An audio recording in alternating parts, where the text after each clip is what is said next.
जय महाराष्ट्र. आज कधी नव्हते एवढं लवकर उठलो. त्याचं असं की आज मी चाललोय माझ्या नवीन गाडीवरनं पहिल्या लॉंग ट्रिपला.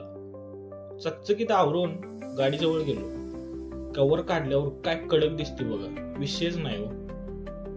मग रूम मध्ये जाऊन शोरूम मध्ये दिलेलं हेल्मेट अनबॉक्स केलं आणि ह्यो बघा त्याचं लुक.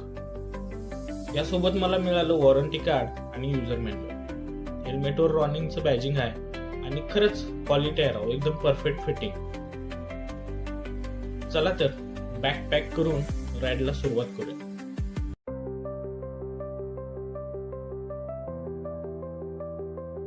आणि म्हणूया आपलं गणपती बाप्पा मोरया.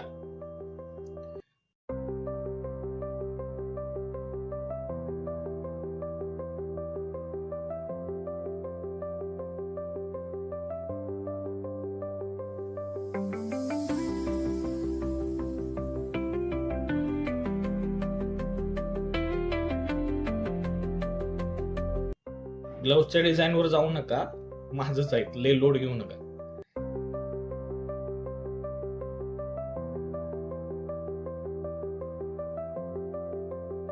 रूम नंतर जरासच पुढे गेल्यावर लक्षात आलं मीटरवर स्पीडच दिसत नाहीये. म्हणलं आणि काय.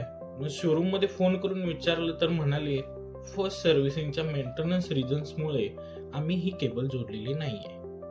मग मला काही पटलं नाही.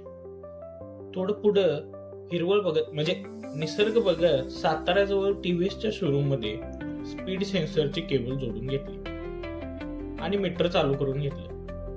मेकॅनिक भावानं व्लॉग करतोय म्हणल्यावर इन्स्टाची आयडी आणि युट्यूबचं नाव विचारून घेतलं आणि शुभेच्छा दिल्या. बाजूलाच एक चांगलं हॉटेल दिसलं, भूक तर लय लागलेली. म्हटलं काहीतरी पोटभर खाव्या मस्त.